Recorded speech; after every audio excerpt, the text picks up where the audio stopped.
নমস্কার বন্ধুরা, তথ্যমিত্র ইউটিউব চ্যানেলের পক্ষ থেকে আপনাদের সবাইকে স্বাগত। আজকে এই ভিডিওতে আমরা আলোচনা করব ত্রিপুরায় কর্মচারীদের জন্য আরও একটি অত্যন্ত গুরুত্বপূর্ণ এবং একটি সুখবর রয়েছে, যেখানে দেখুন বলা হচ্ছে অষ্টম বেতন কমিশন গঠনের দাবি সমন্বয় কমিটির। অর্থাৎ ত্রিপুরাতে যদি অষ্টম বেতন কমিশন গঠিত হয় তাহলে প্রত্যেকটা কর্মচারী বিভিন্ন দিক থেকে লাভবান হবেন এবং সেই সংক্রান্ত দাবি সমন্বয় কমিটির। সম্পূর্ণভাবে দেখুন, এটা অত্যন্ত গুরুত্বপূর্ণ একটি খবর রয়েছে ত্রিপুরায় কর্মচারী সংক্রান্ত, এবং যা কিছু তথ্য রয়েছে সেই সম্পর্কে আজকে এই ভিডিওতে আমরা আলোচনা করব। প্রত্যেকেই ভিডিওটি লাইক করে দেবেন, শেয়ার করে দেবেন এবং চ্যানেলটি সাবস্ক্রাইব করে রাখুন ত্রিপুরার কর্মচারী সংক্রান্ত প্রত্যেকটি খবর সময় মতো পাওয়ার জন্য। তো দেখুন, সম্প্রতি ত্রিপুরা কর্মচারী সমন্বয় কমিটির কেন্দ্রীয় কার্যকরী কমিটির এক সভা অনুষ্ঠিত হয়।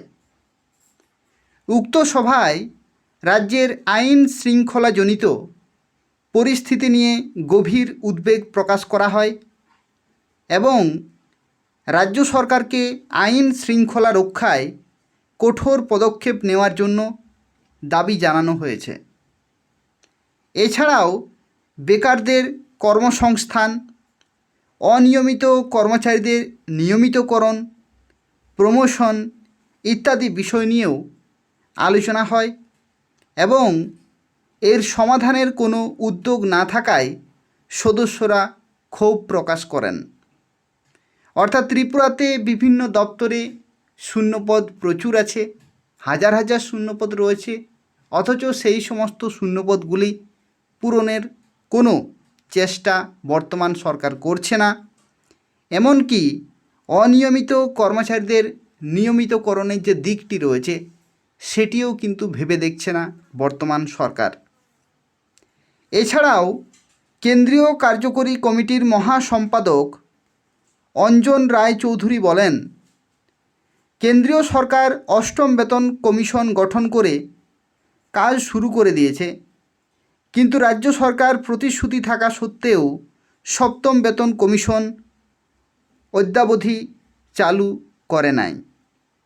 অর্থাৎ কেন্দ্রীয় সরকারের সাথে রাজ্য সরকারের অনেক ব্যবধান, ডিএডিআর থেকে শুরু করে যাবতীয় প্রত্যেকটিতেই কিন্তু ব্যবধান রয়েছে এবং রাজ্য সরকারকে অবিলম্বে অষ্টম বেতন কমিশন গঠন করার উদ্যোগ কিন্তু নিতে হবে এবং বেতন কমিশনকে টাইম অফ রেফারেন্স দেওয়ার আগে সপ্তম বেতন কমিশনের সমস্ত ভাতা ও স্কেল চালু করে অষ্টম বেতন কমিশনের কাজ কিন্তু করতে হবে।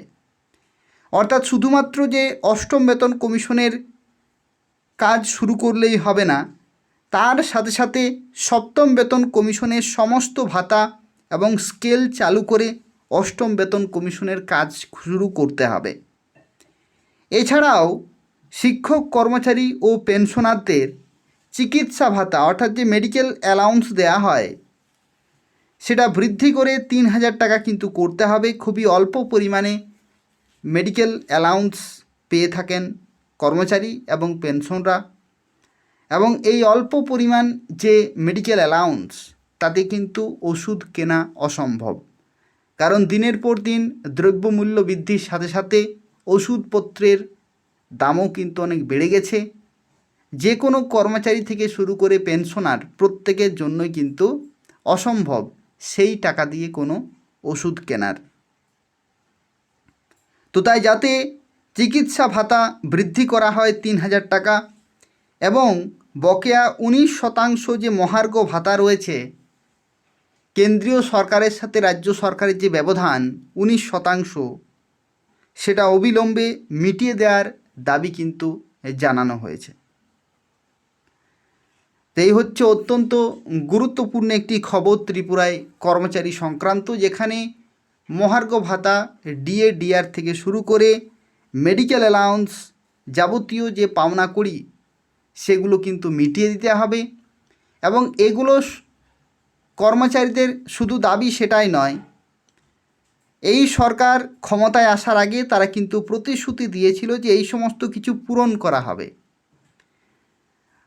তো সরকারের যা প্রতিশ্রুতি ছিল সেই প্রতিশ্রুতি আজ ভুলে গেলে চলবে না। সেই প্রতিশ্রুতি বাস্তবায়নে রূপায়িত করতে হবে, না হলে সরকার টিকে থাকবে না। এই হচ্ছে অত্যন্ত গুরুত্বপূর্ণ একটি খবর। তো দেখা যাক বর্তমান সরকার কী পদক্ষেপ নিচ্ছে, কারণ যদি পদক্ষেপ না নেয় তাহলে প্রত্যেকটা কর্মচারী থেকে শুরু করে সাধারণ জনগণ, বেকার, যুবক যুবতী সবাই কিন্তু ভোট বাক্সে জবাব দেবে। তো সরকার টিকিয়ে রাখার জন্য, প্রতিশ্রুতি বাস্তবায়ন করার জন্য এই সমস্ত দাবিগুলি পূরণ করতে হবে আশাবাদী সমন্বয় কমিটি। দেখা যাক যা কিছু পদক্ষেপ গ্রহণ করবে আমি আপনাদের এই চ্যানেলের মাধ্যমে জানিয়ে দেব। তো সেক্ষেত্রে তথ্যমিত্র চ্যানেলটি প্রত্যেকে সাবস্ক্রাইব করে রাখুন। এই তথ্যমিত্র চ্যানেল থেকে ত্রিপুরার কর্মচারী সংক্রান্ত প্রত্যেকটি খবর পেয়ে যাবেন এবং ত্রিপুরাতে বিভিন্ন দপ্তরে যে সমস্ত নিয়োগগুলি হয়ে থাকে সেই সমস্ত নিয়োগগুলিও কিন্তু খবরগুলি এই চ্যানেল থেকে পেয়ে যাবেন। এখানে একটি আপডেট আপনাদের বর্তমানে দিয়ে রাখি, যেটা হচ্ছে বর্তমানে ত্রিপুরাতে একটি খুব ভালো নিয়োগ চলছে। যে নিয়োগটি হচ্ছে ফরেস্ট ডিপার্টমেন্টের তরফ থেকে, অর্থাৎ বন দপ্তরের তরফ থেকে নতুন নিয়োগ কিন্তু শুরু হয়েছে, ফরেস্ট ডিপার্টমেন্টের জব। ঠিক আছে, ফরেস্ট ডিপার্টমেন্টের জবের বিজ্ঞপ্তি প্রকাশিত হয়ে গেছে 2026 সালে এবং সেটার ফর্ম ফিল আপও শুরু হয়ে গেছে 1 তারিখ থেকে, অর্থাৎ মে মাসের 1 তারিখ থেকে ফর্ম ফিল আপ শুরু হয়ে গেছে।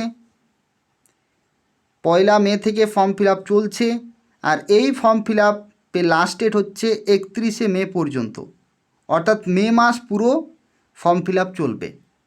এখানে কারা কারা ফর্ম ফিল আপ করতে পারবে? এখানে ফর্ম ফিল আপ করতে পারবে যারা মাধ্যমিক পাস করেছে, যারা উচ্চ মাধ্যমিক পাস করেছে, তারা প্রত্যেকেই এখানে ফর্ম ফিল আপ করতে পারবে। কোন কোন পোস্টে নিয়োগ করা হচ্ছে? ফরেস্টার এবং ফরেস্ট গার্ড, এই দুই ধরনের গ্রুপ সি পোস্টে নিয়োগ করা হচ্ছে পুরোপুরি রেগুলার বেসিস। তো সেক্ষেত্রে যারা মাধ্যমিক পাস, উচ্চ মাধ্যমিক পাস রয়েছে তারা প্রত্যেকেই অ্যাপ্লিকেশন করতে পারবে। এটা একটা নতুন আপডেট রয়েছে। যারা ফর্ম ফিল আপ করাতে চাও তারা আমাকে এই নম্বরে যোগাযোগ করবে 9679844941। এই নম্বরে তারা আমাকে হোয়াটসঅ্যাপে যোগাযোগ করবে, আমি তোমাদের ফর্ম ফিল আপ করে দেব। তো এই হচ্ছে অত্যন্ত গুরুত্বপূর্ণ একটি তথ্য। ভিডিওটি প্রত্যেকেই লাইক করবে, শেয়ার করবে এবং তথ্যমিত্র চ্যানেলটি রেগুলার ফলো করতে থাকো এই ধরনের গুরুত্বপূর্ণ খবরগুলি পাওয়ার জন্য। ধন্যবাদ।